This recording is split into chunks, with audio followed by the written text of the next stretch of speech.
Payment. समजलं तुम्हाला?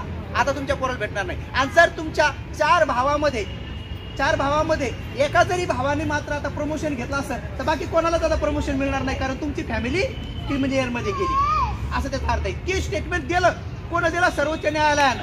आता जर आपल्याला कोणी मारलं तर पोलीस स्टेशनमध्ये जाऊ, पोलीस नाही ऐकलं तर कलेक्टर ह्याच्याकडे जाऊ, इन्स्पेक्टरकडे जाऊ, तो नाही ऐकत तर कमिशनरकडे जाऊ, कमिशनर नाही ऐकलं तर कलेक्टरकडे जाऊ, कलेक्टर जर नाही ऐकलं तर मग कोर्टात जाऊ, कोर्ट जर नाही ऐकलं तर हायकोर्टात जाऊ, हायकोर्ट नाही ऐकलं तर सुप्रीम कोर्टात जाऊ, आणि सुप्रीम कोर्टात नाही ऐकलं तर कुठं जाऊ? आता सुप्रीम कोर्टाने निकाल दिला तर कुठे जावं आता? कळलं तुम्हाला?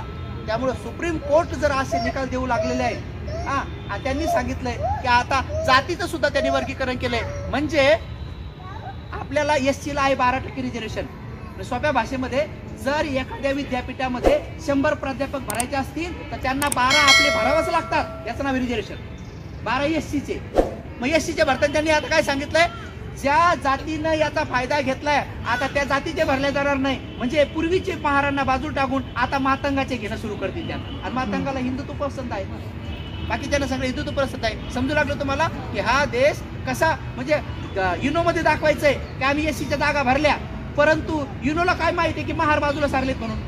कशामुळे? म्हणून हे जुनं ब्राह्मण आणि श्रमण संस्कृतीचं भांडण आहे, हे मुसलमानाला मदतच घेतलंय. म्हणून हे मुसल भावांनो जागृत व्हा.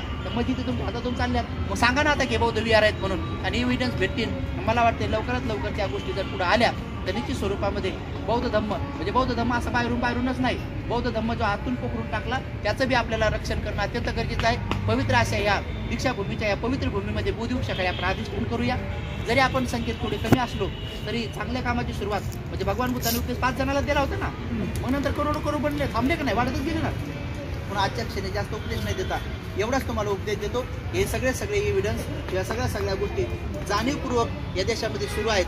तर या देशामध्ये सुरू असताना म्हणून तेवढ्यामध्ये आपण ही चळवळ विकली 1 रुपयाची, कारण जर दानी लोक केले तर हे लोक विकल्या जाणार नाही, आणि जो समाज विकल्या जात नसतो तो समाज नंतर भविष्यामध्ये आपला उद्धार करू शकतात. आणि आपला जर उद्धार करायचा असेल तर धम्ममय भारत मिशन सोबत जुटा, अष्टशील पालन करून एक वचन द्या अष्टशील पालन करण्याचं, आणि 2 गोष्टी द्या, 1 रुपया आणि मूठभर धान्य. वर्षाला 5 किलो म्हणून तिथं लवकरच ते काम उभं राहील.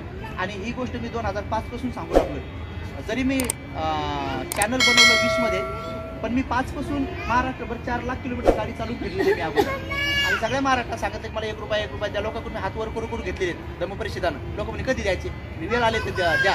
आणि तेवढ्यात लॉकडाऊन लागलं, मग मी चॅनल बनवलं आणि चॅनलवर बी मी सांगणं सुरू केलं.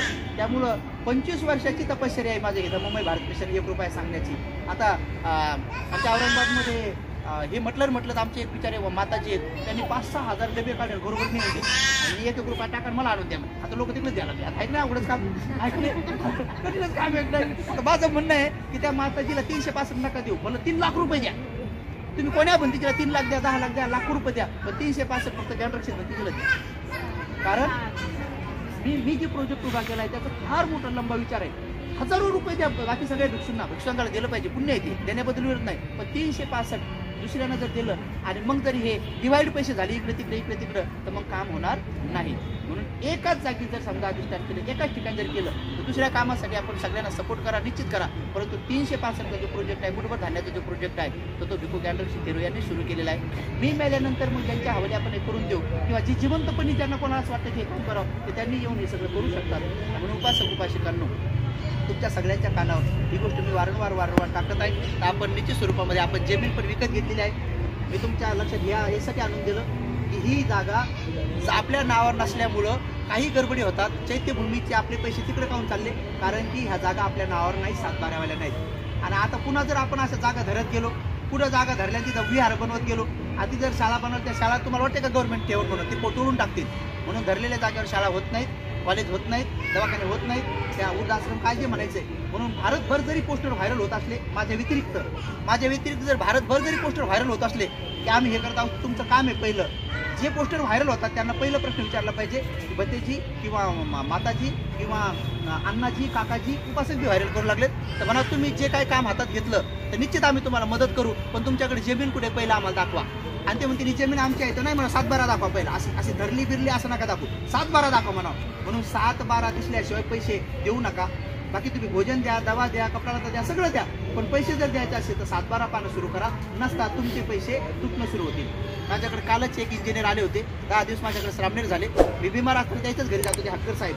ते मला म्हणता म्हणले, भंतेजी मी खुशीने एका भंतेजीचा मला फोन आला की मला बोर खादायची, मी पैसे पाठवले, मोटर बसवायची पाठवले, मग टाकी घ्यायची पाठवले, कारण इंजिनियर PWD मध्ये पैसे होते की नाही पाठवले, आणि मग खूप खुशी झाली म्हणे भंतेजी. पण तुमचं प्रवचन ऐकल्यानंतर मला कळलं की ज्या जागेवर त्यांनी बोर खणली ती जागा त्यांची नव्हती, महानगरपालिका आली आणि दिलं त्यांना हाकलून म्हणे, आता माझा बोर तिथंच आहे म्हणे, माझी मोटर तिथंच आहे, ती टाकी तिथंच आहे, म्हणलं जा ती बोर घेऊन या म्हणलं, आता घेऊन या.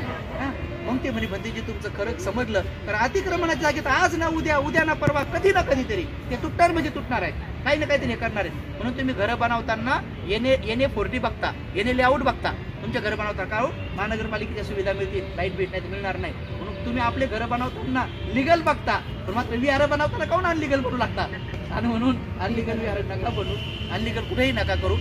कोणी जर व्हायरल केले तर तुमचं कर्तव्य त्यांना विचारा की भंतेजी जागा आहे एवढं नका सांगू, तर 7-12 द्या, कृपा करून जर पैसे द्यायचे असेल, बाकी द्यायचं असेल तर देऊ शकता. एवढा संदेश देतो आणि धम्मदेशना समाप्त करतो.